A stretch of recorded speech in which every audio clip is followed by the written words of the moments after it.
Hello বন্ধুরা, তো দেখো সন্ধ্যের সময় যদি এইরকম গরম গরম পকোড়া হয় তো খেতে কেমন হয় বলো? পুরো জমে যায় তাই না বলো? আজকে এই যে দেখো তোমাদের সাথে এই ক্যাপসিকামের পকোড়া রেসিপি শেয়ার করছি।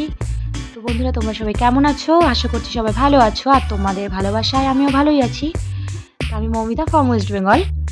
প্রথমেই দেখো এই যে আলুগুলো সিদ্ধ করে নিয়েছি, তারপর কড়াইতে তেল দিয়ে অল্প পরিমাণ একেবারে তেল দিয়ে যে শুকনো লঙ্কা সম্বার দিয়ে আদা আর কাঁচা লঙ্কা বাটা দিয়ে দিলাম, দিয়ে এবারে একটু ভাজা ভাজা করে নেব। এই দেখো, তারপর সেদ্ধ করা আলুগুলো দিয়ে দিলাম। প্রথমে সেদ্ধ করা আলুগুলো ম্যাশ করে নিয়েছিলাম। এই যে এবারে ভালো করে ভাজা ভাজা করতে হবে।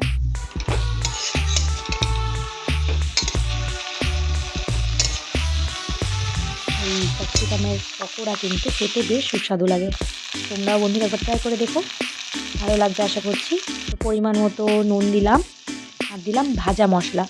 এখানে আছে জিরে, ধনে গুঁড়ো,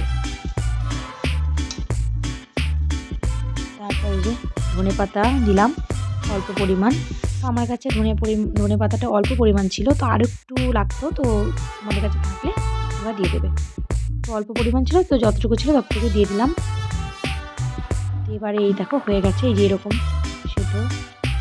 এবারে ক্যাপসিকামগুলোকে লম্বা লম্বা করে কেটে এর মধ্যে পুরো ঢুকিয়ে নেব এইভাবে।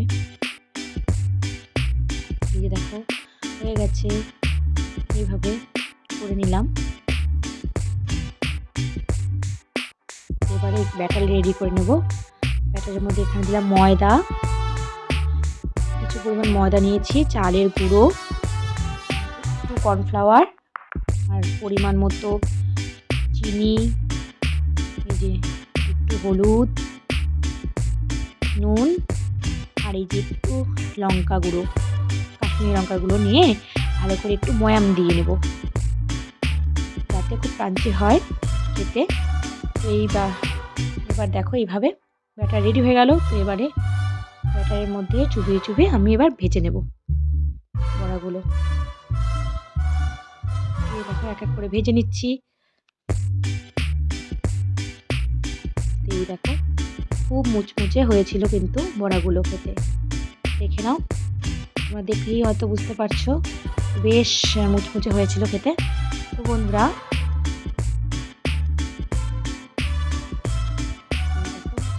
ভাজা হয়ে গেছে আমার, পুরো লাল কালার চলে এসছে দেখো। এইভাবে রেডি হয়ে গেল, এখানে আমি নিলাম। তো বন্ধুরা, কেমন লাগলো আমার এই পকোড়া রেসিপি অবশ্যই জানিও। আবার তোমাদের অনেক ভিডিওতে দেখা হচ্ছে। আজকের মতো এইটুকুই, টাটা।